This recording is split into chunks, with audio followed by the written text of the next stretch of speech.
Joining me right now to discuss how his efforts helped fuel Republican gains is Louisiana Congressman and House Minority Whip Steve Scalise, who just won his 7th term in office. Congressman, congratulations to you. Thanks, Maria. Great to be with you. And you've got a lot of wins to talk about in terms of the House of Representatives this past election. How would you assess what took place this election for the House? Well, there was a major rejection of Pelosi's socialist agenda. I traveled to so many of these districts. I was in probably 35 districts the last few weeks, and they were all, you could sense the energy on the ground, but, you know, people loved our candidates. We've got some great new members of Congress that are coming in. I'm going to be meeting with them this evening in D.C., but then you also look at the message contrast. You know, we've been fighting for freedom, low taxes, getting the economy back open safely, battling COVID, but also getting things going again. And on the left, they were talking about defunding the police, shutting things down more, raising taxes, Green New Deal. That radical agenda was rejected. People don't want to see our country make a socialist turn to the left. And you could see that just in those 2 seats we flipped in Miami. You've got a large Cuban population who fled communism. And, you know, people like Maria Elvira Salazar, who won her race in a similar fashion to so many of the others, it was a major rejection of socialism. Let me ask you about what the president is doing right now, because this is a contested election, obviously, and we are in the middle of it right now. We're going to speak to Rudy Giuliani in the next hour about the evidence that he says that his team has found out in terms of voter fraud.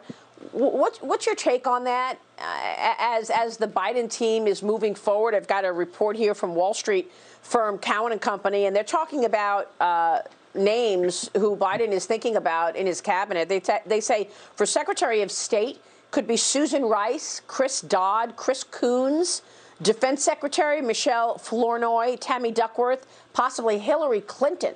So give me your thoughts on what the president is doing now in terms of fighting against the certification of votes in states before we know the evidence of election fraud. And then I'd like to get your thought in terms of what's going on the Biden team as well. Well, first, I applaud President Trump for highlighting so much of the wrongdoing that we saw during that election. Many states didn't even follow their own laws, either on Election Day or especially after Election Day. You look at a state like Pennsylvania, for example, their law is very clear that you're not supposed to be taking more ballots in after 8 p.m. on Tuesday. That's when the polls close, yet they were still counting votes and accepting ballots that came in after the election was over. The Supreme Court even said you've got to keep those votes separate because there's a possibility they all get thrown out. Wrongdoing in other states, Michigan, they've identified, the Trump campaign's identified a list that unfortunately keeps growing of dead people who cast ballots. These people, I keep saying this didn't happen. It did happen. The question is, did it happen enough? You look at Arizona. This shouldn't be happening anywhere in the country, Maria. We've got to get better control over election integrity. I think for both sides. Yeah. You know, you shouldn't have this cloud lingering over an election. Why is it that a state like Florida, a very large state, was able to get their returns in less than 2 hours, and in a state like Pennsylvania, they just, once Trump got up by a large lead, they just stopped counting and said, we'll come back the next day. And they counted for days and days and days until the lead flipped. You know, you can watch American Idol, and over the commercial break, you can cast a vote.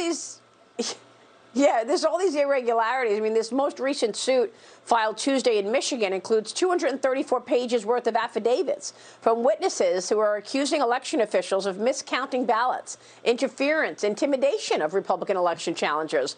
And then Republican campaign strategist Karl Rove is out with an op-ed saying, well, look, this election result will not be overturned. But, you know, he doesn't know what the Trump team knows in terms of where this is going. I mean, some people expect this to go all the way to the Supreme Court. Well, you know, you saw that in 2000. It wasn't until mid-December that George W. Bush was ultimately declared the winner, when initially the projections were that Al Gore was declared the winner. It's not the AP who declares the winner. In fact, if you look at this election, Joe Biden has not been certified the winner of any swing state right now. So the states are the ones who certify and ultimately send their electors to Washington. That process is still weeks away. In the meantime, everybody in America ought to want to clean up this kind of fraud, whether it's an allegation or actual fraud that happened. And it's well documented. How well documented, that's one question you can raise. But the fact that it happens still today in America is wrong. it shouldn't be happening, and we should all want it to stop. It was the Biden attorneys and Hillary Clinton herself saying to Joe Biden, don't ever declare victory. Don't throw it in.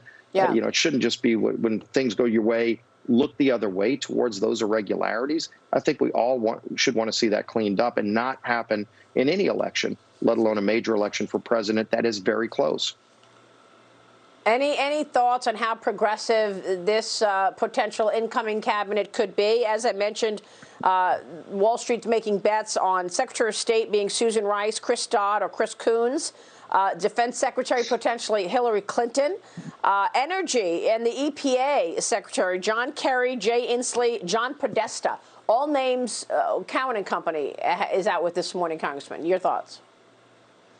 Well, first of all, if you look at what President Trump did to get this economy back going again, there were 8 years of a sluggish economy under the Obama and Biden administration. It's because they had very radical people in cabinet posts, and our economy suffered for it. We were losing great companies and great jobs to other countries like China. We don't want to go back to those days. Let's keep growing our economy like what President Trump's done with low taxes, insane regulations.